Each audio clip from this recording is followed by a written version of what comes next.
Pakistan, Saudi और तुर्की ने defence pact किया है, मतलब एक पर हमला को तीनों पर अटैक माना जाएगा। तो इसके क्या कुछ मायने हैं और भारत के लिए ये कितना बड़ा थ्रेट है? इस पर हमने बात की विदेश मामलों के जानकार कमर आगा से। आइए जानते हैं कि इस पैक्ट को लेकर उनका क्या कुछ कहना है। एक गठबंधन है जो ऑफिशियली जो है कि वो सऊदी अरेबिया को सुरक्षा प्रदान करेगा। सऊदी अरेबिया जो है ये एक ऐसा देश है, खाड़ी के ज्यादातर देश जितने भी देश हैं, ये बहुत इनके पास सेना नहीं है। इनके पास सेना नहीं है को अमेरिका रक्षा प्रदान करता है। इन्हीं ने सेना इसलिए नहीं बनाई थी, इनको डर लग रहा था कि अगर सेना बनाएंगे तो जैसे इराक, सीरिया, लीबिया और दूसरी जगहों के ऊपर जो वो आ गए कू करके सेना आ गई और सत्ता हासिल कर लिया, तो इन लोगों ने सोचा कि हमारी छोटा मुल्क है और हम अगर सेना बनाएंगे तो हमारे यहाँ भी ये लोग आ सकते हैं और जिससे एक बड़ा मतलब बादशाह को हटा के स्वयं सत्ता हासिल कर लेंगे। तो इसलिए इन्हीं सेना नहीं बनाई थी, बल्कि अपना सेना सुरक्षा का ठेका अमेरिका को दे दिया था और उसके बदले में उन्होंने कहा था कि हम सस्ता तेल आपको देंगे और जो ट्रेड होगा वो डॉलर में होगा। ये तुम्हारी अंडरस्टैंडिंग के लिए हम बता रहे हैं कि तेल का ट्रेड डॉलर में होगा। तो सभी तेल जितना भी कोई भी मुल्क खरीदता है वो डॉलर में ही खरीदता है और वो सारा पैसा अमेरिका में जाता है। तो अमेरिका के में पैसा भी आता है। युद्ध इसमें अमेरिका ने उन लोगों को किसी तरह सुरक्षा नहीं दे पाया और ईरान ने अमेरिकन बेसेस और ये सब को हटा दिया। तो इसको देखते हुए इन लोगों ने पहले पाकिस्तान से एक पैक किया, फिर उसके बाद उसी पैक में अब तुर्की को जोड़ लिया और मैं समझता हूँ आने वाले समय में ये कुछ और देशों को भी उससे जोड़ लेंगे। लेकिन ये इस तरह का एक्सपेरिमेंट ये पहले भी कर चुके हैं। जब हूती से लड़ रहे थे तो बहुत से कई देशों का इन्हीं ने गठबंधन सऊदी यूएई का युद्ध जो था आई थिंक 2015 से चल रहा था, कई साल चला, लेकिन ये हूतियों को ये लोग नहीं हरा पाए। इस तरह के गठबंधन तो जरूर बन जाते हैं, लेकिन ये है कि ये किराए के जो सैनिक होते हैं ये लड़ते नहीं है कहीं जाके, कोई भी नहीं लड़ता। लोग अपने देश के लिए लड़ते हैं, दूसरे के देश के लिए या दूसरी के लिए नहीं लड़ पाते ये जो है। और दूसरी बात ये कि इन लोगों का कोई इंटरेस्ट भी नहीं है वहाँ के ऊपर, सऊदी अरेबिया के अंदर पाकिस्तानी या सऊदियों का क्यों मने।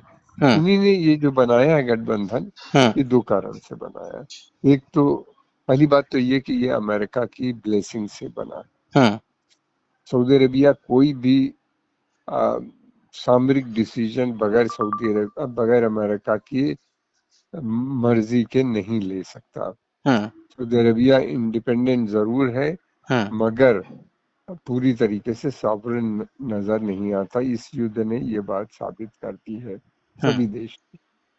तो अमेरिका ने बनाया, अमेरिका ने कहा कि ठीक है। ये दूसरी बात ये कि पाकिस्तान भी और सऊदी अरेबिया भी, पाकिस्तान भी, सऊदी अरेबिया भी और टर्की, ये तीनों देश जो हैं ये अमेरिका के बहुत घनिष्ठ मित्र हैं। पाकिस्तान जो है बारे में हम सब जानते हैं। टर्की जो है वो नेटो का मेंबर है और अमेरिका से ज्यादा क्लोज है। इसके जो प्रॉब्लम होती है वो यूरोप से होती है, लेकिन अमेरिका से बहुत अमेरिकन ट्रूप्स भी वहां पे मौजूद हैं इन जगहों पे, इन तीनों जगहों पे। तो ये जो है इनको दो इनके मेन फंक्शन है। सऊदी अरबिया के अंदर इंटरनल भी बहुत प्रॉब्लम है। उनको डर लगा हुआ है कि कहीं इंटरनल प्रॉब्लम न खरीदा, इसलिए कि ईरान जब अटैक कर रहा था अमेरिकन ट्रूप्स पे, अमेरिकन बेसिस पे, तो लोकल जनता उसको सपोर्ट कर रही थी और वहाँ के जो सरकार है, गवर्नमेंट है, वो उसके विरोध कर रही थी। सभी देशों में ये देखा गया। बल्कि पब्लिक ने कुवैत में तो सड़क पर पब्लिक निकल आई कि इनको अमेरिका को निकालो, और इनको जॉर्डन में भी यही हुआ, बहुत सी जगहों पे हुआ, बहरीन में हुआ।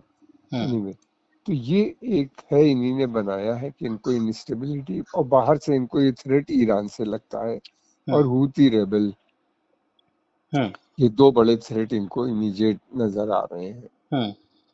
हूती रेबल से इनका दोबारा से युद्ध शुरू हो गया है।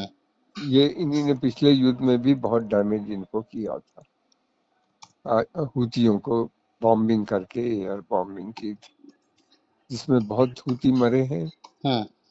और फिर उसके अलावा ये कि बहुत ही खराब किस्म का फैमिन आया था, यानी भुखमरी से बहुत लोग मर गए। तो हूती तो इनको छोड़ेगा नहीं, चाहिए 10 कंट्री का बनाए चाहे 15 कंट्री का। हूती ने, ईरान ने इनका एक समझौता करा दिया था कुछ समय पहले, 22 में, वो हूतियों ने तोड़ दिया है। वो ईरान, सऊदी अरबिया ने अटैक करके दोबारा से उसको, वो खत्म हो गया। उसके बाद इनके 2 ऑयल इंस्टॉलेशन पे हूतियों ने अटैक किया। अब लगातार वो इनको परेशान कर रहे हैं। बाबुल मंदब पे इन्हीं ने अपना, हूतियों ने सऊदी जहाजों को रोक दिया है, वहां पे नहीं जा पा रहा, वहां से नहीं जा पा रहा है। और सुएज कैनाल बंद है, वो सुएज कैनाल कह रहे हैं, स्ट्रेट ऑफ हॉर्मुज बंद है। इस वजह से सऊदी के पास स्वयं सेवा है नहीं, सेना है नहीं, तो इन दोनों देशों का सहारा लिया। अब ये देखना है ये कितने होंगे शक्तिशाली। दूसरी बात ये कि वहाँ की आम जनता जो है, वो पाकिस्तानी सेना और टर्किश सेना के आने से या अमेरिकन सेना के से भी वो खुश नहीं थी, लेकिन अमेरिका से उसके बोलने की हिम्मत नहीं थी। पाकिस्तानी और टर्किश सेना को वो बिल्कुल पसंद नहीं करेगी। टर्की से उनके पुराने रंजिश है जी। ये एक वो है। अब ये देखना है कि ये जो है कितना इसमें साबित होंगे कारगर, ये समय बताएगा। और इसको सर इंडिया के लिए लिहाज से कैसे देखते हैं आप? कितना बड़ा थ्रेट या क्या किस तरीके से देखते हैं? क्योंकि तुर्की का स्टैंड भी इंडिया के खिलाफ ही रहा है। भाई ये दोनों देश जो हैं ये भारत के विरुद्ध हमेशा से रहे हैं। सऊदी अरेबिया भी, पाकिस्तान भी। इसके अंदर थोड़ा सा एक वो एंगल भी है, डिफेंस प्रोडक्शन का भी एंगल है। ये दोनों के पास सेना है, सऊदी अरेबिया के पास सेना नहीं। ये दोनों देश जो है वीपन भी बनाएंगे, जिसका पैसा, जो फंडिंग है वो सऊदी अरेबिया देगा। पाकिस्तान में कुछ बनेगा, कुछ टर्की में बनेगा। टर्की के पास काफी टेक्नोलॉजी है। टर्की को वीपन बनाना बहुत मुश्किल नहीं होता। उसका कारण ये है कि वो नेटो का मेंबर है और उसकी एक्सेस जो है वो हाई टेक्नोलॉजी परचेज कर लेता है अमेरिका से। जो टर्की वेपन बनाता है उसका काफी कम, अब बहुत से क्रिटिकल पार्ट वो अमेरिका से खरीद लेता है। और तो एक तो अमेरिका का भी मार्केट बनता है, फिर उसके अलावा ये, तो इस तरह से ये भी एक है कि ये लोग कुछ वेपन भी बनाएंगे। अब ये देखना है क्या है कि चाइना से भी टेक्नोलॉजी ले सकते हैं, जैसे कि पाकिस्तान के पास कुछ वेपन है जो चाइनीज टेक के बने हुए हैं। चाइनीज भारत के लिए एक बड़ा खतरा है, इसलिए कि पाकिस्तान को हम बहुत अच्छी तरह से जानते हैं, हमेशा से खड़ा। लेकिन टर्की भी भारत का विरोध किया है।